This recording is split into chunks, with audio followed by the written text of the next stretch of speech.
ఓం శాంతి. శ్రీకృష్ణ పరబ్రహ్మణే నమః. ఓం నమః శివాయ. ఈరోజు మరి ఈ సంవత్సరంలో ఒక అద్భుతమైన ఒక ఆనందకరమైన రోజు.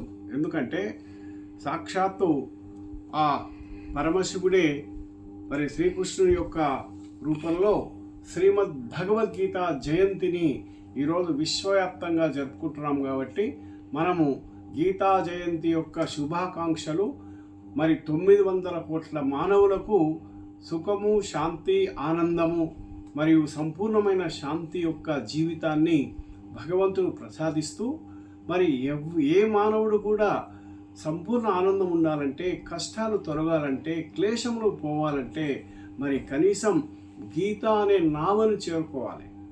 మరి భగవద్గీతను కనీసం ప్రతి ఇంట్లో ఉండాలని చెప్పుకున్నాము. గీత ఉండటంతో పాటు కనీసం ఆ శ్లోకం యొక్క అర్థాన్ని మరి సంపూర్ణంగా అవగాహన చేసుకునే శక్తి మరి పరమాత్ముడు ఈరోజు మరి ఈశ్వరీయ విశ్వవిద్యాలయం తరఫు నుంచి మరి జ్ఞాన మురళి ఆధారంగా ప్రతిరోజు మనము ఈశ్వరీయ విశ్వవిద్యాలయ భగవద్గీతను సంపూర్ణంగా సవివరంగా ఈరోజు మనం చెప్పుకుంటున్నాం. మరి మొట్టమొదటి ఎపిసోడ్లో మనము భగవద్గీత యొక్క పరిచయం ఇచ్చుకున్నాం. ఈరోజు అర్జున విషాద యోగము, కర్మయోగము, సాంఖ్యయోగము మరి ఈ 3 అధ్యాయాల సమగ్రమైన పరిశీలన మనం చేసుకొని గీతా భగవంతుడు ఏం తెలియజేశాడు, జీవితాన్ని ఏ విధంగా ఆచరణ చేస్తూ మన జీవితాన్ని సమగ్రంగా సంతోషంగా ఎలా చేసుకోవాలి, కష్టాలన్నీ సులభంగా ఎలా తొలగించుకోవాలనే అద్భుతమైన విషయాన్ని మనము ఈరోజు తెలుసుకుందాం. ఏ విధంగా అయితే మరి భగవద్గీతలో మొట్టమొదటి అర్జున విషాద యోగంలో శ్లోకం ఒకటే ఉంది. ధర్మక్షేత్రే కురుక్షేత్రే సమవేత యుత్సవ మామకా పాండవాశ్చైవ కిమకురువత సంజయ. అంటే ఇక్కడ బ్రహ్మాండమైన విషయం ఏంటంటే, ధర్మక్షేత్రం అనే ప్రపంచం అనేది మొట్టమొదట స్వర్ణమయుగంగా భగవంతుడి విశ్వాన్ని తయారు చేశాడు. అటువంటి స్వర్ణమయుగంలో 16 కళల మానవుడు, దేవీ దేవత, ఆది సనాతన దేవీ దేవత ధర్మంలో ఉండే మానవుడైన మనము సంపూర్ణమైన సుఖము, శాంతి, ఆనందము ఆ విధంగా ఉన్నది. ఇప్పుడు కలియుగం వచ్చే వరకల్లా కురు క్షేత్రం. కురు అంటే ఇక్కడ కౌరవులని ఒకటి, రెండవది సంపూర్ణ విషయ వికారాల చెడు గుణాలకు బానిసలైన మానవులు తయారయ్యారని రెండవ అర్థం వస్తుంది. కాబట్టి ఇంతకుముందే మనం చెప్పుకున్నాం, ఏదైతే శ్రీ వేదవ్యాసుడు సంపూర్ణమైన యోగనిష్టలో వచ్చినప్పుడు తన మనోపటలంలో ఆ భగవంతుడైన పరమాత్ముడు, ఆ జ్యోతిస్వరూపుడైన ఆ పరమశివుడు అతనికి సాక్షాత్కారం కలిగించి రాబోయే కలియుగ అంతిమములో జరిగే మహాభారీ యుద్ధం అంటే ఇక్కడ మానసిక సంఘర్షణ. కలియుగంలో జరిగే ప్రతి మానవులకు మంచి చెడుల మధ్య సంఘర్షణ జరుగుతుంది. ఆ దుర్గుణములోనూ ఆ విధంగా మరి దుర్యోధన, దుశ్శాసన, దుశ్శీలాన్ని చెప్తూ, మంచి గుణములను పాండవులుగా ధర్మరాజు, భీముడు, అర్జునుడు, నకుల, సహదేవులుగా చెప్తూ, ఈ విధంగా కురు పాండవ యుద్ధము అంటే కౌరవులు, పాండవులు మన మనసులో జరిగే సంగ్రామానికి నిదర్శనం. కాబట్టి ఆ భగవంతుని యొక్క మహాభారీ యుద్ధం ఈ కలియుగ అంతిమ సమయంలో మరి ఈ యుద్ధాన్ని మనము మానసిక సంఘర్షణగానే భావించాలి. ఎందుకంటే అహింస సత్యమక్రోధ. మరి భగవంతుడు సాక్షాత్తు అహింస అంటే హింసకు కలలో కూడా ఇతరులకు హాని కలిగించని స్థితిని అహింస. మరి ఏ విధంగా అయితే మహాత్మా గాంధీ అహింస పరంగానే మనకు స్వాతంత్రం తెచ్చారన్నప్పుడు, మరి ఆ శ్రీకృష్ణుడు స్థూలంగా యుద్ధం చేయమని ఎక్కడ మనకు స్థూల యుద్ధం కాదని మనం అర్థం చేసుకోవాలి. అంటే మనం సంపూర్ణంగా పవిత్రత, ప్రేమ, శాంతి అనే దివ్య గుణాల శోభితం కావడానికే భగవంతుడు మానవసో దేవత అనే అర్జునునికి, ఏ అర్జున్ ఉత్తిష్ట అంటే నేను ఇంతకుముందు మొట్టమొదటి శ్లోకంలో మరి ఆ మొదటి అధ్యాయంలో మనం ఏం చెప్పుకున్నాం, క్లైబ్యం మాస్మ గమ పార్త, ఓ బలహీనమైన ఓ మనస్సు గల అర్జున, ఉత్తిష్ట, నీ లక్ష్యాన్ని చేరుకునే వరకు నీవు నిద్రించకు. అదే మాదిరిగా మరొక శ్లోకంలో మరి ఏం చెప్పాడంటే, నకాంక్షే విజయం కృష్ణ నచరాజ్యం సుఖాని చ కిమ్నో రాజ్యేన గోవింద కిం భోగైర్జీతేవ. ఓ కృష్ణ, నేను ఈ ప్రపంచంలో కీర్తి కానీ ఆకాంక్ష కానీ రాజ్య భాగము కానీ వలదు, నాకు ఈ యుద్ధము వలదు, నేను యుద్ధం నుంచి దూరంగా తొలగిపోతున్నాననే యొక్క భావనతో ఇక్కడ తెలియజేసినప్పుడు మనం అర్థం చేసుకోవాల్సిన విషయం ఏంటంటే, ఏదైతే భగవంతుని తెలుసుకునే ప్రయత్నం చేసినప్పుడు మానసిక బలహీనతలైన కామము, క్రోధము, లోభ, మోహ, అహంకారాలనే యొక్క పంచవికారాలు మనిషిని బలహీనతులుగా చేసి భగవంతునికి దూరం చేస్తాయి. ఆ భగవంతునికి చేరే ప్రయత్నంలో, అంటే పుణ్యకర్మ చేసే ప్రయత్నంలో మానవుడు విఫలమై బలహీన మనస్కుడై మరి ఆ దురభ్యాసాలకు సులభంగా అలవాటై చేసే కర్మలను చేయక మరి అకర్మ స్థితిలో ఉంటూ మరి భగవంతునికి దూరంగా ఉంటున్నాడు. అతడే అందుకొరకే పరమాత్మ ఇక్కడ నువ్వు శ్రేష్ఠ కర్మ చేయి, లేచి నీ కర్మ తప్పనిసరిగా చేయి అని చెప్పే విషయమే అర్జున విషాద యోగంలో అతనికి ధైర్యంగా మరి ఆ విధంగా భగవంతుడు మొట్టమొదటి అధ్యాయంలో మనం చెప్పాడు. ఇక్కడ విశ్వవ్యాప్తంగా మరి ఈ భగవద్గీత ఇంత బ్రహ్మాండంగా జరుపుకునే ఒక అద్భుతమైన పండుగలో ఈ 2-3 రోజుల్లోనే భగవద్గీత జయంతి సందర్భంగా మనం చెప్పుకోవాల్సిన ఒక 5 అద్భుత విషయాలు జరిగాయి. అదేంటంటే, మొట్టమొదట కర్ణాటకలోని ఉడిపి అనే క్షేత్రంలో మరి 1,00,000 కంఠ భగవద్గీత శ్లోకాలు వివరించడం జరిగింది. 1,00,000 కంఠములు ఏకసంధాగ్రహంగా మనం ఆ విధంగా అద్భుతంగా ప్రధానమంత్రి మన నరేంద్ర మోడీ గారి ఆధ్వర్యంలో అతను కూడా ఒక 15వ అధ్యాయం పురుషోత్తమ ప్రాప్తి యోగాన్ని అతను కంఠస్థంగా ఆలకించడం జరిగింది. మరి అంత అద్భుతమైన అటువంటి ఆ ప్రదేశంలో అక్కడి గురువైన ఉడిపి యొక్క ఆ గురువు పీఠాధిపతి సుగుణేంద్ర స్వామి గారు మరి నరేంద్ర మోడీ గారికి ఒక మహా బిరుదు ఇచ్చారు. అదే గురువు భారత భాగ్య విధాత. ఒక అద్భుతమైన మరి ఆ బిరుదు అనేది మామూలుగా అందరికీ రాదు. మరి ఏ విధంగా అయితే మరి భగవద్గీతలో కూడా భాగ్య విధాత అనే ఒక పదం వచ్చింది. రెండోది మరి నిన్న మౌంట్ అబులో జరిగిన ఒక అద్భుతమైన బాప్దాదా మిలనం అంటాం. సాక్షాత్తు పరమాత్ముని యొక్క మిలనాన్ని 1,00,000 మంది బ్రహ్మమానస పుత్రులు అక్కడ అనుభూతి చేశారు. అక్కడ ఇచ్చిన వరదానం కూడా ఏదంటే, మీరు భారత భాగ్య విధాతలు, వరదాతలు, మరి అమృతస్య పుత్రులు అన్నారు. అటువంటి అద్భుతమైన వరదానము మరి బ్రహ్మమానస పుత్రులందరికీ లభించినట్టుగా భావించాలి. రెండవది అదే వరదానం ఇక్కడ మరి భారత అమృతస్య పుత్రుడైన ఆ నరేంద్ర మోడీ గారు కూడా అక్కడ అందుకోవడం చాలా అద్భుతమైన విషయం.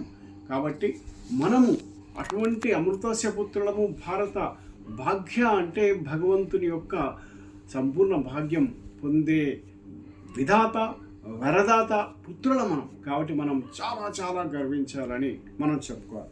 ఇక రెండో విషయము, గోకర్ణ క్షేత్రంలో ప్రపంచంలోకెల్లా అత్యంతమైన 77 అడుగుల శ్రీరాముని యొక్క విగ్రహ ప్రతిష్టాపన కూడా గత 2 రోజుల క్రితమే జరిగింది. ఈ శ్రీమద్ భగవద్గీత జయంతి సందర్భంగా అంతటి ప్రపంచవ్యాప్తంగా అంతటి శ్రీరాముని యొక్క విగ్రహం జరగడం, ఆవిష్కరణ జరగడం, అది ప్రధానమంత్రి గారి చేత జరగడం చాలా గొప్ప విషయం.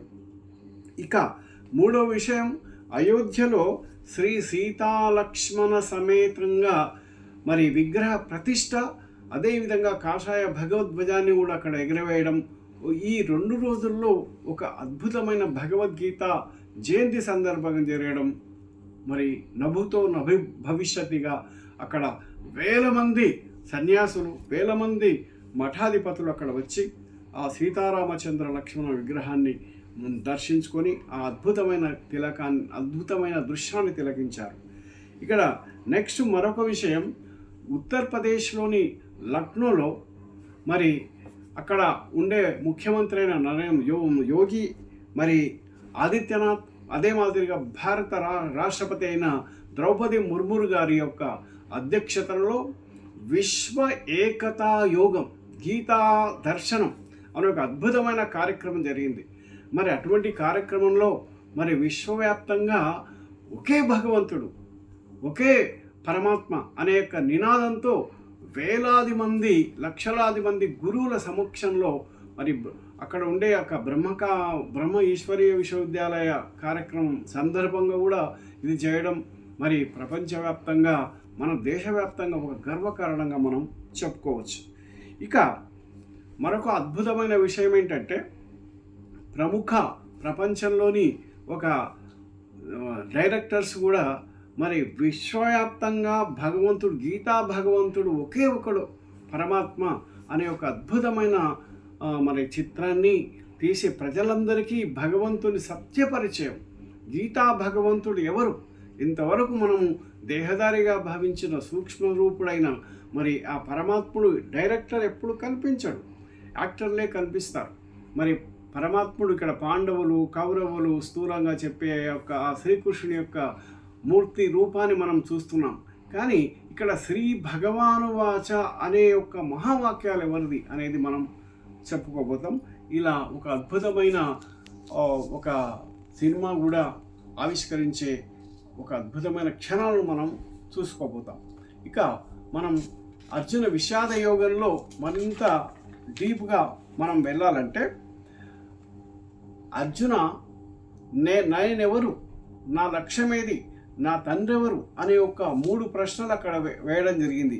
దాన్ని ఏమంటారంటే కోహం అంటే హం, నేను ఎవరిని, మై కోన్ హూ, ముజే కోన్ హై, మేరా లక్ష్య క్యా హై, మై క్యా కర్నా హై అనే హిందీలో విధంగా చెప్పడం జరుగుతుంది. అర్జున విషాద యోగంలో మొట్టమొదట అర్జున్కి వచ్చిన బలహీనమైన ప్రశ్న ఏంటంటే నేను ఎవరిని, నా లక్ష్యం ఏది అనే యొక్క ప్రశ్నకే ప్రతి ఒక్క కలియుగంలో మన భారతదేశంలో ముఖ్యంగా ప్రతి ఒక్కవారు తెలుసుకోవాల్సిన విషయము. రెండవది అసంశయం మహాబాహో, కలియుగంలో ప్రతి ఒక్క మానవుడు సంశయాత్మకంగా ఉన్నాడు. భగవంతుణ్ణి పూజిస్తే లేదా భగవంతుని ధ్యానిస్తే నాకేంటి అనే యొక్క విమర్శలో, రెండవది సంశయంలో ఉన్నాడు. పరమాత్మ అంటాడు, నన్ను తలిస్తే చాలు నీ జన్మ ధన్యం, నన్ను స్మరిస్తే చాలు నేను క్షణంలో మీకు కోటి కోటి మహాభాగ్యం ఇస్తాను. అందుకొరకే పరమాత్మ మరొక వాక్యం చెప్పాడు, అసమ్మూఢసమర్థేషు సర్వపాపై ప్రముచ్యతే. అంటే మూఢమానవులు మరి నన్ను స్థూలంగా శరీరధారిగా భావించడం, నేను అశరీరిని, అజన్మ, అభోక్త, అయోనిజ, అకాయ అనే ఒక 5 పదాలు చెప్పడం జరిగింది. భగవంతుణ్ణి నేను జ్యోతిషామపి తజ్జ్యోతి తమసః పరము ఉచ్యతే, నేను జ్యోతుల్లోకెల్లా మహాజ్యోతిని, పరంజ్యోతిని. అటువంటి పరమాత్మను నేను, నా జన్మ నా కర్మ దివ్యంగా ఉంటుంది, జన్మ కర్మ చమే దివ్యం అన్నాడు ఈ భగవద్గీతలోనే మరి 2వ అధ్యాయంలో. నా జన్మ దివ్యం అంటే ఏ విధంగా ఉంటుంది అంటే, పరమాత్మ మన మాదిరిగా జనన మరణ రహితుడు. శ్రీకృష్ణుడు దేవకీ గర్భంలో జన్మించిన వాడు, శ్రీరాముడు మరి తల్లి గర్భం జన్మించిన వాడు. మనం చూసే 10 అవతారాలు మొత్తం తల్లి గర్భంలో జన్మ తీసుకుని, మరి భగవంతుడు అనేవాడు జన్మ రహిత్యం ఏ విధంగా అనేది భగవద్గీతలో ఉండే నిగూఢమైన రహస్యం. ఇంతవరకు మనకు ఒక చాలా సీక్రెట్గా ఉన్నది ఈ రహస్యం. మరి కలియుగ అంతిమ సమయంలో, అంతిమ కాలంలో ఉన్నప్పుడు ఇప్పుడైనా భగవంతుడు అనే హీరో మరి తన నిజస్వరూపం తెలియపోతే ఎలా అనే మీమాంసలో మనం ఉన్నప్పుడే మరి పరమాత్మ అంటున్నాడు, అంత్యకాలేచ మామేవ స్మరణముక్త కరేబరం. అంతిమ సమయం వచ్చేసింది, మీరు కూడా నా నిజస్వరూపాన్ని యథార్థంగా తెలుసుకోకపోతే సమయమే మీకు గుణపాఠం చెప్తుంది. మనకు సమయం కూడా చాలా చాలా విపరీతమైన దృశ్యాలు కనిపిస్తున్నాయి. అటువంటి విపరీతాల మధ్య మనమున్నాం. సుడిగుండంలో చిక్కుకున్న నావ మాదిరిగా, పంచభూతాల విష వలయంలో చిక్కుకున్న మాదిరిగా అర్జునుడు కూడా ఏ విధంగా అయితే సంశయాలతో కూడిన జ్ఞానార్జునులు, మరి అర్జునుడుగా మనం జ్ఞానార్జునం అయినప్పుడు శ్రీకృష్ణుడు సమస్త మనము వ్యర్థ సంకల్పాలను తొలగించే శక్తి అతను మనకిచ్చాడు. ఇక్కడ కూడా భగవంతుడైన పరమాత్మ తన పరిచయం ఇవ్వడానికే వచ్చేసాడు. కలియుగ అంతిమ సమయం వచ్చిన ప్రపంచంలో ఈ విధంగా మరి చుట్టూ తిరుగుతున్నాం కానీ రహస్యం తెలుసుకోలేకపోతున్నాం. ఈ గీతా జయంతి సందర్భంగానైనా ఆ భగవంతుని సత్యపరిచయాన్ని, దాన్నే అర్జున విషాద యోగాన్ని ఆత్మనిశ్చయం అంటారు. అంటే మై కోన్ మేరా కోన్ మేరా లక్ష్య క్యా హై, మూడింటికి జవాబు ఒకటే. మై శరీర్ నహీ మై శరీర్ మే రహనే ఆత్మ హూ, అహం ఆత్మస్వరూప. మరి శరీరంలో చైతన్య స్వరూపమైన ఆత్మజ్యోతి. ఇంతవరకు మనం 90% మానవులు శరీరం అనే యొక్క భ్రమలో చిక్కుకొని నేను నాది అనే యొక్క భ్రమలో జీవితం మొత్తం గడిపేస్తున్నారు. అందుకొరకే స్థూల సంపాదన కొరకు, స్థూల పేరు ప్రఖ్యాతి కొరకు, స్థూల బంధనాల్లో చిక్కుకొని పోయినాం. కానీ మనిషి జన్మ ఎంత గొప్పదో భగవంతుడు గీతలో చెప్పాడు. మట్టిలోన పుట్టి మట్టిలోన పెరిగి మట్టి నాశించువాడు వెర్రివాడు, మట్టిలోని ఆ మాణిక్యమును కనుగొనేవాడు మహిళో సుమతి అని సుమతి శతకం కూడా ఉంది. అంటే శరీరం అనేది పంచభూతాత్మకమైన ఈ శరీరం మట్టిలో ఆత్మ అనే మాణిక్యం, ఆత్మ అనే మణి ఉంది, ఆత్మ అనే జ్యోతి ఉంది. 84 జన్మల చిత్రగుప్తంగా ఆత్మలో ఉంది. అందుకొరకే మన పూర్వజన్మ సుకృతం, ఇహజన్మ పురుషార్థం అనుసరించి మనకి మానవ జన్మ గొప్పదనం కాదు, మానవ జన్మలో జ్ఞానాత్మకంగా ఉండడం గొప్పదనం, ఆధ్యాత్మికంగా ఉండడం గొప్పదనం. అందుకొరకే విద్యలోకెల్లా ఏ విద్య గొప్పది? గీతలో కూడా అన్నాడు, ఆధ్యాత్మిక విద్య విద్యానాం. చదువులోకెల్లా సారము ఆధ్యాత్మిక విద్య. ప్రపంచంలోకెల్లా అనేక రకాలైన శాస్త్రాలు, అనేక రకాలైన శాస్త్రవేత్తలు, అనేక రకాలైన ఖగోళవేత్తలు ఉండవచ్చు. కానీ పరమాత్మ అంటాడు, అయమాత్మాం బ్రహ్మ. నీ లోపల ఉండే బ్రహ్మతత్వాన్ని, నీ లోపల ఉండే నిజతత్వాన్ని తెలుసుకునే శక్తి నీవు చాలా గొప్పవాడవు, యోధుడు. అందుకొరకే మరి సాంఖ్యయోగానికి వెళ్ళినప్పుడు సాంఖ్యయుగంలో చెప్పే అతి ముఖ్య విషయం సంఖ్యాశాస్త్రం. అంటే 1, 2 తత్వజ్ఞానం. తత్వం అంటే నిన్ను నువ్వు తెలుసుకోవడం. మనం ప్రపంచంలో మరి ఏ విధంగా అనేక రకాలైన సమస్యలు ఉన్నా, ఏ విధంగా ఒక విద్యార్థికి అనేక సబ్జెక్ట్స్ ఉంటాయి. ఎన్ని సబ్జెక్ట్స్లు చదివి అంతిమ సమయంలో పాస్ అవ్వడం గొప్ప విషయం. మానవ జన్మలో కూడా అన్ని పనులు చేస్తూ భగవంతుని స్మృతి చేస్తూ జీవిత లక్ష్యాన్ని నెరవేర్చుకోవడం అతి చాలా గొప్పతనం. కానీ ఇందులోనే చాలామంది ఫెయిల్ అవుతున్నారు.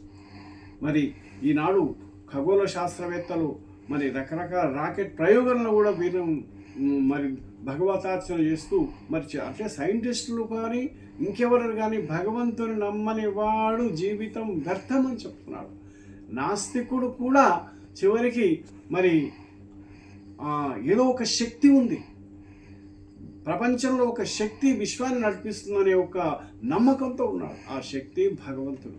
కాబట్టి సాంఖ్యయోగ తత్వ విచారణలో 3 విషయాలు ఏంటంటే, నేను ఎవరిని అనే ఒక తత్వం మనం అర్జున విషాదయోగంలో చెప్పుకున్నాం. నేను శరీరానికి అతీతమైన జ్యోతిస్వరూపాన్ని, నేను ఒక మెరిసే నక్షత్రాన్ని, కర్మేంద్రియాలు జ్ఞానేంద్రియాలకు ఒక అతీతమైన శక్తిని. ఈ కర్మ జ్ఞానేంద్రియాలు సపోప్రధానం అంటే శ్రేష్ఠ కర్మ చేయడానికి మాత్రమే నేను వినియోగించుకుంటాను. ఈ కలియుగం అనేది కళావిహీనమైన స్థితిలో ఈ పంచేంద్రియాలు ప్రలోభాలమై విషయ వికారాలకు అంటే క్రోధానికి, లోభానికి, మోహానికి వశమైతాయి. క్రోధాద్భవతి సమ్మోహ స్మృతి విభ్రమ, స్మృతి భ్రంశాత్ బుద్ధినాశాత్ ప్రణశ్యతి.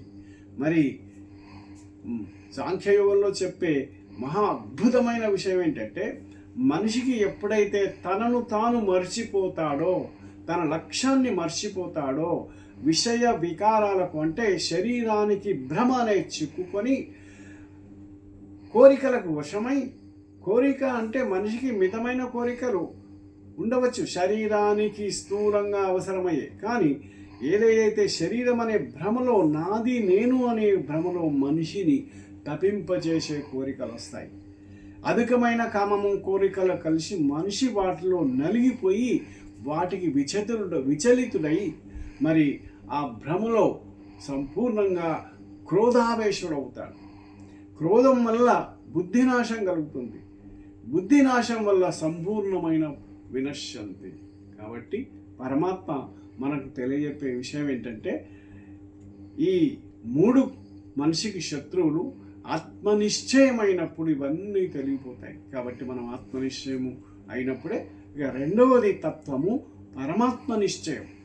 మనకు మొట్టమొదట అర్జున విషాదయోగంలో నేనెవరే ప్రశ్నకు జవాబు దొరికింది. సాంఖ్యయోగంలో రెండవ తత్వంలో నీకెవరు అనే ప్రశ్నకు సమాధానం దొరుకుతుంది. నీకు అంటే ఈ ఆత్మకు సంపూర్ణమైన శక్తిని, ఆనందాన్ని రక్షకుడు భగవంతుడు. ఇక్కడ మనం తెలుసుకోవాల్సిన అతి ముఖ్యమైన విషయం ఏంటంటే, భగవంతుడు ఎవరు, గీతా భగవంతుడు ఎవరు, గీతా జ్ఞానదాత ఎవరు. గీతా జయంతి విశ్వంలో మరి పుస్తకానికి జరుగుతుందా? గీతా జయంతి అంటే భగవద్గీత పుస్తకమా? కానీ భగవంతుడు ఏం చెప్తున్నాడంటే, అందుకొరకే కేవలం పుస్తకాన్ని మస్తకంలో ఎక్కించుకొని మస్తకంలోని మణిగా కావంటున్నాడు. ఇంతవరకు పుస్తకం మనం భగవద్గీతను దానము ధర్మము చేసితిరా, వ్రతములు పూజలు సలిపితిరా, పూజా ఫలమీ జ్ఞానమురా. భగవంతుడు రానంత వరకు మనం పూజలు చేశాం, మరి వచ్చేశాడు. అదే అద్భుతమైన విషయము. రెండవది భగవంతుడు అంటే అంటే జ్యోతిస్వరూపుడు. ఆ జ్యోతిస్వరూపైన ఆ పరమాత్ముడు ఎప్పుడు మరి కలియుగ అంతిమ పాదే అంతిమ శ్వాసలో ఉందని చెప్తున్నాడు. మరి ఈ అంతిమ సమయానికి మరి పరమాత్మ ఏం చెప్తున్నా అంటే, నేను 1937లో ఒక వృద్ధ మానవుని శరీరంలో ప్రవేశించాను. అందుకొరకే జన్మ కర్మచమే దివ్య ప్రవేశం చేశాడు. ఇక్కడ మనం చూసే ఆ రథం, శ్రీకృష్ణుని యొక్క ఆ యొక్క రథము రథికుడు అన్నాడు. శరీరం అనేది ఒక రథమైనప్పుడు రథికుడే అర్జునుడు. మరి అక్కడ చెప్పబడే ఆ జ్ఞానము, ఆ శ్రీకృష్ణుని యొక్క శక్తి ఆ పరమాత్మ జ్యోతిస్వరూపుడు. మరి ఇక్కడ అర్జునస్య ధనుర్ధారి, ఈ అర్జున యొక్క పదం ఎవరిది? జ్ఞానాన్ని ఆర్జించేవాడు. ఇక్కడ మనం అర్జునులమైతే మొట్టమొదట ఆ పరమాత్మ జ్యోతిస్వరూపుడు బ్రహ్మ ద్వారా మనకు జ్ఞానం ఇచ్చాడు. కాబట్టి బ్రహ్మ యొక్క నెక్స్ట్ మనం శివలింగం ముందు నందివాహనం చెప్తాం కదా, ఆ శివుడు ఆ నందివాహనంలో వచ్చినట్టుగా మరి ఇక్కడ పర్యాయ పదాలు. మరి శివలింగం పైన 3 నామాలు ఉంటాయని చెప్పుకున్నాం. అదే పరమాత్మ యొక్క సృష్టి, స్థితి, లయ. ఈ ముగ్గురికి అతీతమైన వాడే జ్యోతిస్వరూపుడు. ఆ పరమాత్ముడు, ఆ జ్యోతిస్వరూపుడు, అతని పేరే శివ. ఆ శివుడే బ్రహ్మ ద్వారా స్థాపన చేస్తున్నాడు ఇప్పుడు కలియుగంని స్వర్ణిమయుగంగా. ఈ తర్వాత విష్ణువు ద్వారా పాలన, అంటే స్వర్ణిమయుగం నుంచి కలియుగ అంతిమ సమయం వరకు మరి సంపూర్ణమైన ధర్మ పాలన కొరకు చేస్తున్నాడు. మరి మూడవది శంకరుని ద్వారా విశ్వ పరివర్తన చేస్తున్నాడు. మరి ఈ సమయంలో మాత్రం తప్పనిసరిగా ఒక విషయం చెప్పుకోవాలి. మానవుడు జ్ఞాని లేదా అర్జునుడు అయినప్పుడు మనలోని విషయ వికారాలను యోగశక్తి ద్వారా దగ్ధం చేసుకోమంటున్నాడు. మనకు అద్భుతమైన ఛాన్స్ ఉంది. నీవు పాప ఫలితాన్ని అనుభవిస్తావా, యోగము ద్వారా వికర్మలు చేసుకుంటావా? ఏ విధంగా అయితే బ్యాంకు కొద్దిగా గ్రేస్ పీరియడ్ ఇస్తుంది, నీవు ఈ తొందరలో ఈ సమయంలో మనం లోన్ క్లియర్ చేసుకుంటే నీకు ఇంత తొందరగా గ్రేస్ లేదా దాని లోన్ మాఫీ చేస్తామని భగవంతుడు కూడా మనకు మాఫీ చేస్తున్నాడు. కలియుగ సంగమ యుగంలో నీ తలపై పాపాల అగ్ని, పాపాల కుండం ఉంది. దాన్ని దగ్ధం చేసుకోవడానికి కనీసం ఒక రోజులో 24 గంటల్లో 1 గంట లేదా అరగంట లేదా 15 నిమిషాలు, 1 అమృత వేళ, 2 భోజనం చేసే సమయంలో, 3 నిద్రించే సమయంలో, 4వది కనీసం కర్మక్షేత్రంలో వెళ్ళే ముందు, దీనే ట్రాఫిక్ కంట్రోల్ అంటారు. ఆ సమయంలో ఒక్కొక్క 2 నిమిషాలు 3 నిమిషాలు పూర్తిగా టోటల్ ఒక రోజులో మరి 1 గంట సేపు ఈ విధంగా ధ్యానం చేయడం వల్ల మన ఆత్మ సంపూర్ణ శక్తిశాలిగా మారుతుంది.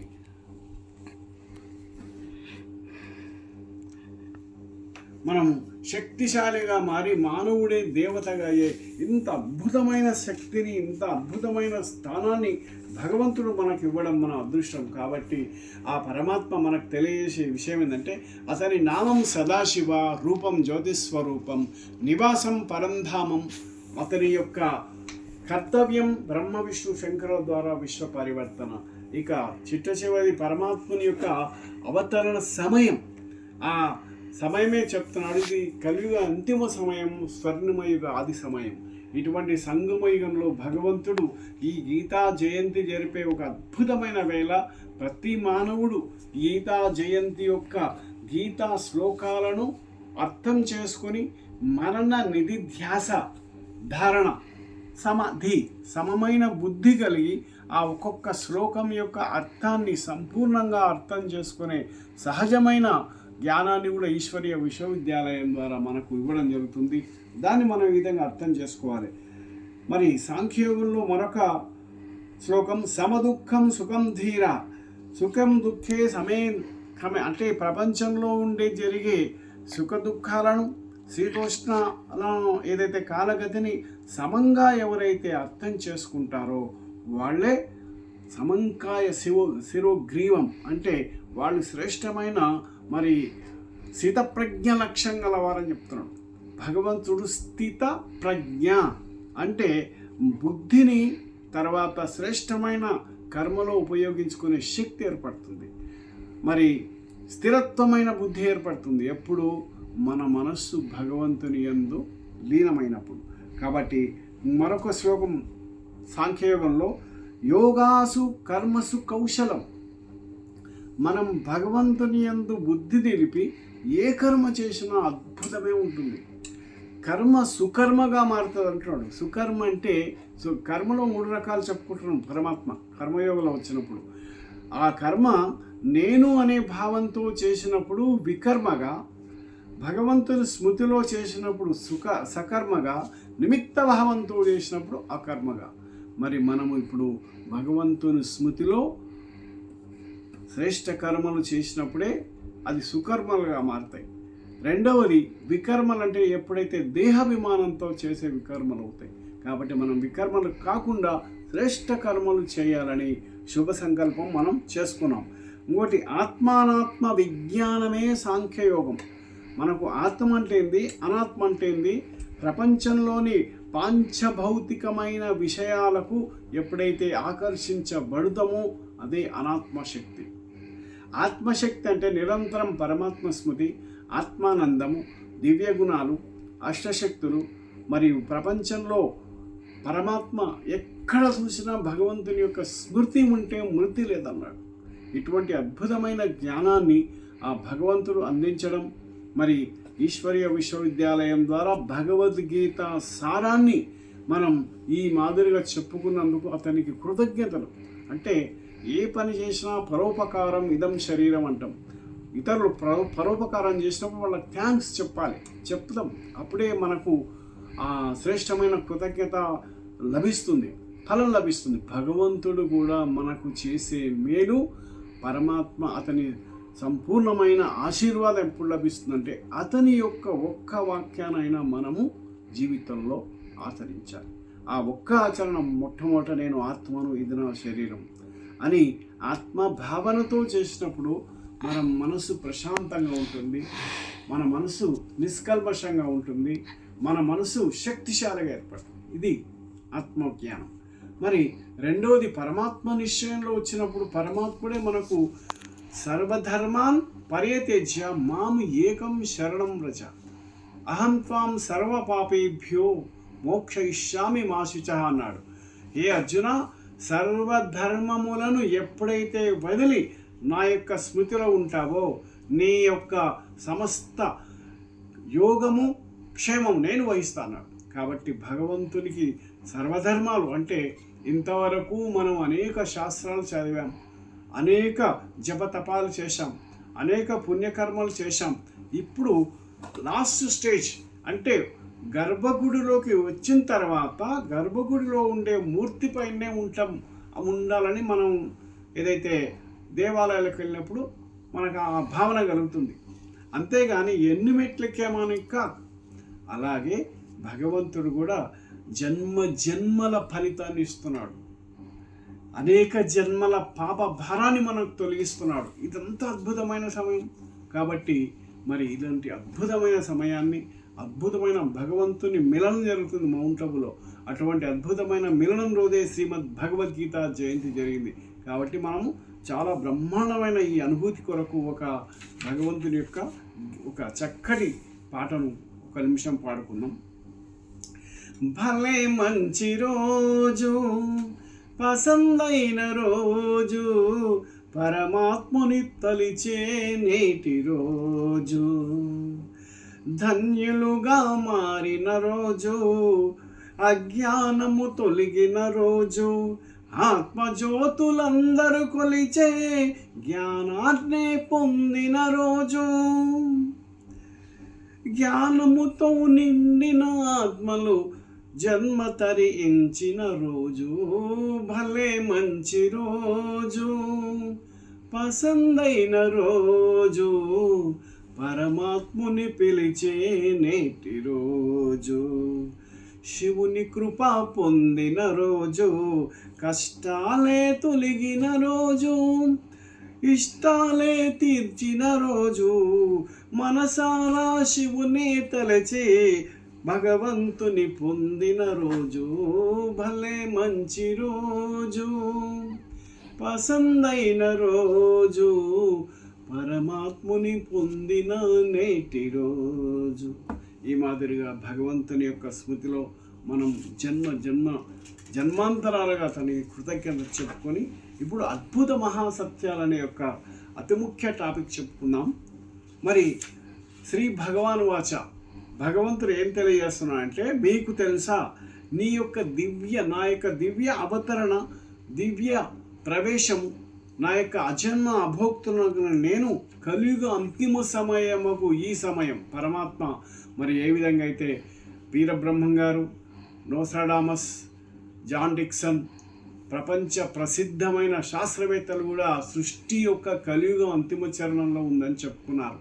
మరి అనేక శాస్త్రవేత్తలు కూడా మరి ఈ చరణసీమను ఏ విధంగా అయితే వాతావరణాన్ని తుఫాను అనే హెచ్చరికలు మనకి చూయిస్తారో, భగవంతుడు కూడా సృష్టి పరివర్తన అవుతుంది, మీరు కూడా పరివర్తన కాండి అని చెప్తున్నాడు. మరి మనమేం పరివర్తన అవుదాం? అదే పరివర్తన అంటే మనము శరీరంలో క్షేత్రజ్ఞుడనే ఇచ్చే ఆత్మను పరివర్తన చేయడం, ఆత్మను దివ్యాత్మగా శక్తిని గ్రహించడం. కాబట్టి అలాంటి భగవంతునికి దగ్గర ఉండే ప్రక్రియలో చేసే భాగమే జ్ఞానశక్తి. కాబట్టి ప్రస్తుత కలియుగం అతి ధర్మజ్ఞాని కర్మజ్ఞానంలో ఉన్నారు. నేను మీ అందరి కోసం తిరిగి ఇంతవరకు భగవద్గీతలో అర్థం కాని రహస్యాలను నేను ఈశ్వరీయ విశ్వవిద్యాలయం ద్వారా నేను తెలియజేస్తున్నాను. ఇంకొకటి, నేను రానంత వరకు విశ్వంలో రకరకాలుగా ఊహించారు, నేను వచ్చిన తర్వాత యథార్థ సందేశం ఇస్తున్నాను. ఇంతకుముందే తెలియజెప్పాడు, నేను రానంత వరకు మానవులు అసమూఢసమర్థేషు సర్వపాపై ప్రముచ్యతే. మరి నన్ను యథార్థంగా అనేక రకాలుగా ఊహించారు, కానీ నేను గీతలో తెలియజేయబడ్డట్టు ధర్మగ్లాని కర్మగ్లాని అయిన కలియుగాంతంలో నేను ప్రవేశించి విశ్వానికి ఈ ప్రజాపిత బ్రహ్మముఖము ద్వారా ఈశ్వరీయ జ్ఞానాన్ని ప్రసాదిస్తున్నాను. మరి అద్భుతమైన పరమ సత్యం కూడా ఏంటంటే, మీరు మనసు బుద్ధి సంస్కారాల కలయికమైన ఆత్మశక్తులు అని శరీరం మీకు ఒక వస్త్రం అనే రెండవ నిశ్చయం చేసుకోండి అని మనకు చెప్తున్నాడు. మరొకటి, ప్రస్తుత సమయం యొక్క పిలుపు చెప్తున్నాడు. ఇది చాలా వండర్ఫుల్ మహావాక్యం. ఎందుకంటే సమయము అనేది కాల్ ఆఫ్ ద టైం. సమయం మనం పిలుస్తుంది, హే మనుష్యాత్మలారా ఉత్తిష్ట జాగ్రత్త ప్రవర్య నిబోధిత. నీ లక్ష్యం, నీ గమ్యం అతి చేరువలో ఉంది, దాన్ని చేరుకునే ప్రయత్నం చేయండి. అంటే మన మాధవుడయ్యే సమయం. కానీ అతివేగంగా మనిషిలోని తమో ప్రధానం అతివేగంగా రాక్షసునిగా క్రింద పడేస్తుంది. అవునా కాదా? ప్రతి ఒక్కరు తెలియజేసుకోండి. కాబట్టి మనం ప్రస్తుత సృష్టి కాల చక్రం యొక్క రహస్యాన్ని తెలుసుకొని మరి 5 విషయాలు తెలుసుకోవాలి. సృష్టికాల చక్రం ఏ విధంగా పతనమైంది. 1, పంచభూతాలు అతివేగంగా తమ ప్రధానం అవుతున్నా లేదా చూడండి. మరి వర్షాలు ఇంతకంతకు అతి తీవ్రంగా ఎప్పుడు లేని వర్షాలను మనం చూస్తున్నాం. ఎందుకు అంటే ఇది సృష్టి కాలచక్రంలో ఒక మార్పు. అదే మాదిరిగా మరి అగ్ని యొక్క ప్రమాదాలు జరుగుతుంటాయి. గాలి ద్వారా కొన్ని ప్రమాదాలు, కరోనా లాంటి వ్యాధులు వచ్చేసాయి. ఇంకా రాబోయే సమస్యలో మనం ఏం చేస్తామో మనకే తెలియని యొక్క ప్రమాదాలు జరగవచ్చు. ఆ మాదిరిగా గాలి, నీరు, అగ్ని, వాయువు, ఆకాశం ద్వారా అద్భుతమైన నక్షత్రాలు, పిడుగులు లాంటి పడే ప్రమాదాలు తప్పించుకునే శక్తికి భగవంతుని యోగో రక్షిత ఒక్కటే మీకు ఆధారం అంటున్నాడు. ఇక పంచవికారాల ప్రమాదం మానవుల్లో ఉంది. ఆ పంచవికారాలే మనిషి ఈనాడు మనం నిజ జీవితంలో చూడలేకపోతున్నాం. అనేక రకాలైన పేపర్లో చూడలేకపోతున్నాం.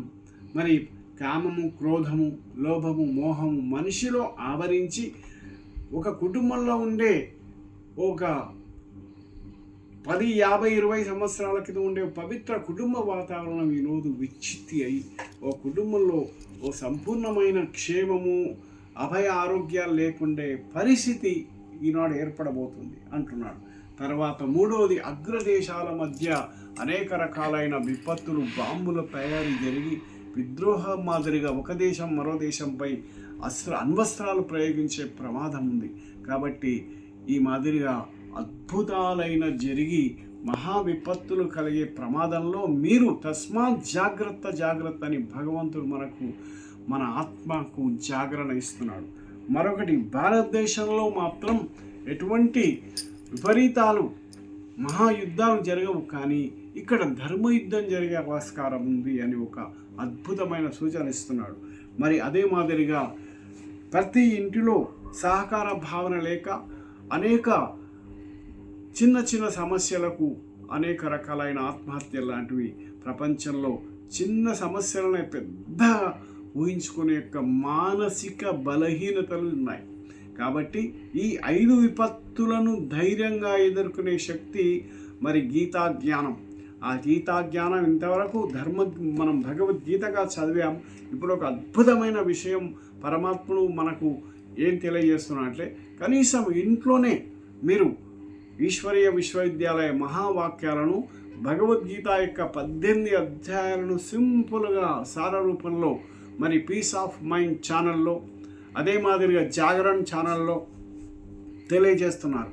జ్ఞాన మురళి రూపంలో మరి అద్భుతమైన వివరణ జరుగుతుంది, భగవంతుని సత్యపరిచయం. మరి ఇంకా వివరణకు మనకు సమీప ఈశ్వరీయ విశ్వవిద్యాలయ బ్రహ్మకుమారి కేంద్రాలకు కూడా మనం వెళ్ళి అద్భుతమైన ఈ సత్యాన్ని మనం తెలుసుకునే అవకాశాన్ని జారి విడవకండి. ఎందుకంటే ఈ చెప్పిన విషయాలు మామూలు విషయాలు కావివి. కోటి రత్నాల యొక్క మాటలు, ఒకటికి కోటి అంటున్నాడు భగవంతుడు. ఒక్కసారి వింటే 100 సార్లు విన్నట్టుగా మీరు భావించి ఆ నిశ్చయం చేసుకోండి. ఎందుకంటే ప్రపంచ మాటలు వ్యర్థం, గవ్వ సమానం. భగవంతుని మాటం రత్నాల సమానం. ఆ మాదిరిగా మనము భగవంతుని యొక్క అద్భుతమైన శక్తిని, అద్భుతమైన జ్ఞానాన్ని మనము ఈ మాదిరిగా సమయము, సంకల్పము, శ్వాస అన్నిటినీ సఫలం చేసుకోవాలి. ఇక అతి ముఖ్యమైన విషయము, గీతను అర్థం చేసుకునే, జ్ఞానాన్ని అర్థం చేసుకునే భాగ్యవంతులు ఎవరనే యొక్క అతి ముఖ్యమైన భావన చెప్పుకుందాం. 1, నిరంతరము భగవద్ అన్వేషణలో యోగి సతత యుక్తానం, నిరంతరం ఆ తపన ఉండాలి. 2, దేహ ఆకర్షణ వికారీ భావనలు తొలగించుకునే శక్తి ఉండాలి. 2వది, బలహీన సంస్కారాలపై విజయం పొందే అనుభూతి, తపన మనకు ఉండాలి. 3, భాగ్య విధాపారణంపై సదా ఏకాగ్రత. మరి భగవంతుడు ప్రతిరోజు జ్ఞానమురిలో అద్భుతమైన వరదానము, తర్వాత స్లోగన్ అనే ఒక 2 అద్భుతమైన వరదానాలు ఇస్తాడు. ఆ అద్భుతమైన వరదానాలు, ఉదాహరణకు మౌంట్ అబు మేము వెళ్ళామంటే కనీసం ఒక 40 సంవత్సరాల్లో 40 వరదానాల్లో అతి ముఖ్యంగా పుణ్యాత్మ భవ, ధన్యాత్మ భవ, శక్తిశాలి భవ, ఆనంద స్వరూప్ భవ, ప్రేమ స్వరూప్ భవ, సౌశీల్యవాన్ భవ, మరి సంపూర్ణ పుణ్య శక్తిశాలితో పాటు మీరు ధన్యాత్మ, సౌభాగ్యవాన్ ఆత్మ భవ. ఈ మాదిరిగా మనం క్షణంలో అద్భుతమైన భగవంతుని యొక్క వరదానాలను నెమరు వేసుకునే శక్తి మనకు ఏర్పడుతుంది. మరి ఈ మాదిరిగా మనం భగవంతుని అద్భుత సత్యం చివరిది ఒకే ఒకటి చెప్పుకుందాం.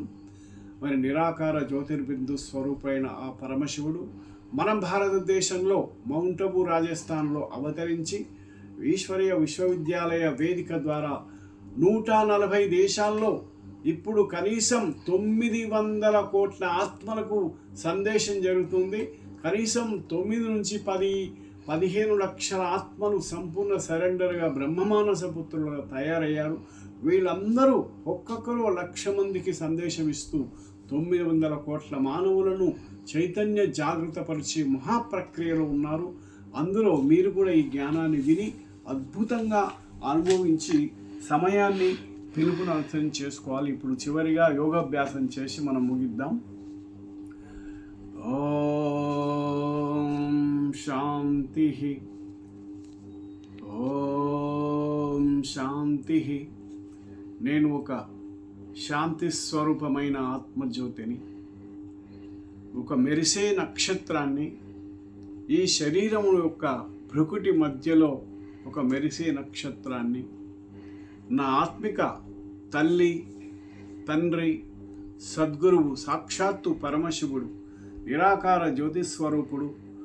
అతడు ప్రజాపిత బ్రహ్మతను ద్వారా ఈశ్వరీయ జ్ఞానాన్ని ఇస్తూ విశ్వాన్ని స్వర్ణమయుగంగా తయారు చేస్తూ ఆ ప్రజాపిత బ్రహ్మనే దివ్య జన్మ ద్వారా తీసుకున్న అతని శరీరమే రాబోయే స్వర్ణమయుగంలో శ్రీకృష్ణుడిగా జన్మించనున్నది.